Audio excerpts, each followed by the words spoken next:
and winds in parts of the southeastern U.S. as Alberto is downgraded to a subtropical depression and is now heading north. It's left behind a path of damage and destruction. This video shows the moment a bridge collapsed in Cuba.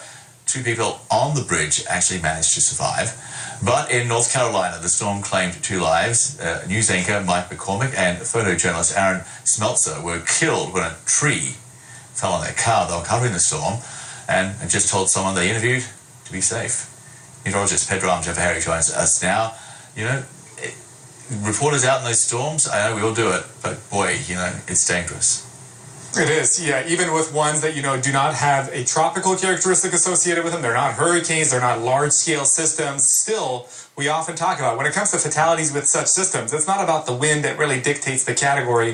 It's about the water element, the flooding concerns, certainly the storm surge, and that is what is often the deadliest. In fact, 90% of the lives lost with such features are related to the water element, and there is what is left of Alberta at this hour across the southern tier of the state of Alabama. Notice still has some good symmetry, still has some organization, and still plenty of thunderstorms to go around as well. And notice rainfall amounts 100, 150, 200 millimeters on already saturated soils, and that is exactly what is leading to the flooding concern across this region. And frankly, this is going to slowly meander its way through the state of Alabama, spent a good 7 to 10 hours across the state before it eventually ends up across parts of the state of Tennessee and eventually on into the Midwestern United States. So we do have about 30 million people that are underneath the flood watches at this hour. Any of these cities, Birmingham, Atlanta, certainly on to Nashville, even around, say, Raleigh, North Carolina, you're going to have flooding concern as a lot of moisture is being drawn in from the Gulf of Mexico in advance of this feature. So heavy rainfall becomes the story on Tuesday, potentially on Wednesday as well, and certainly could see some travel disruptions across this region as the storm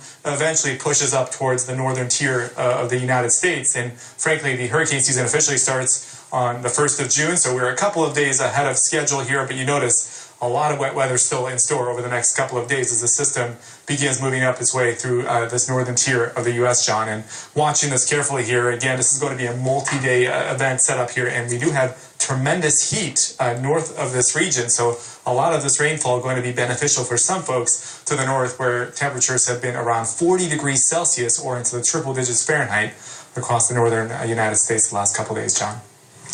Okay, Pedro, thanks for the forecast. Thank you. Thank you. Yeah. Emergency crews in the US state of Maryland were called out on at least 300 rescues over the holiday weekend after flash floods carried away cars and toppled buildings in Ellicott City, not far from Baltimore. Officials confirm 1 person is still missing.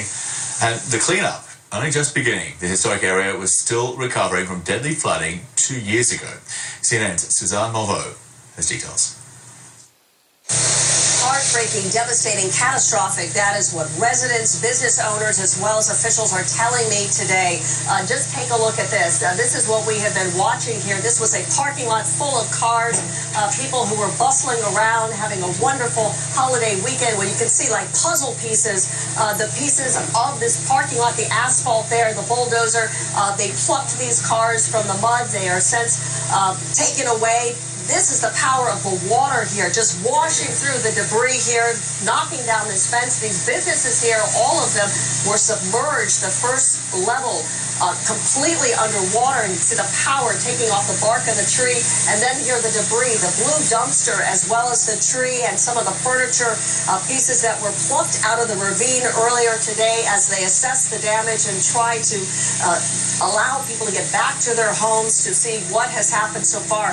Also, a wedding that was here just yesterday, the wedding announcement. Kristen and Craig, our producer Liz Terrell, meeting them last night. They were able to exchange their vows, but did not have time for the reception. The water just rushing so quickly, they grabbed their heels and they went running. This is a story like so many stories of people here. This happened so fast that they just had to make do. I talked with many people, and this is one woman, she was at a tea room. This is how she described her escape. It was pretty scary, and like I said, people were crying and stuff because they were scared, and a lot of people didn't know how to swim. And one person is missing. Edison Herman is his name. He is 39 years old. His friends say that he was trying to help a woman save her cat from one of these buildings when he was swept away by the water. So they are working fast and furious to see just what is the situation with him. In the meantime, the governor speaking out earlier today saying that he is committing emergency resources for those who need help with their rentals or renovations or repairs. And as you can imagine, this is absolutely devastating to a community. 96% of the businesses that had come back since July of 2016, 20 additional businesses on Main Street in the area. Devastating for them because now they are once again destroyed. Suzanne Malveaux, CNN, Ellicott City, Maryland. Well, known insight from the dangers posed by the Kilauea volcano in Hawaii continues to erupt, sending fire and debris into the sky. Lava has reached a geothermal power plant on the Big Island, covering a well. The well is currently stable and secure, according to Hawaii County Civil Defense. The fast-moving flow of lava has forced more residents to evacuate.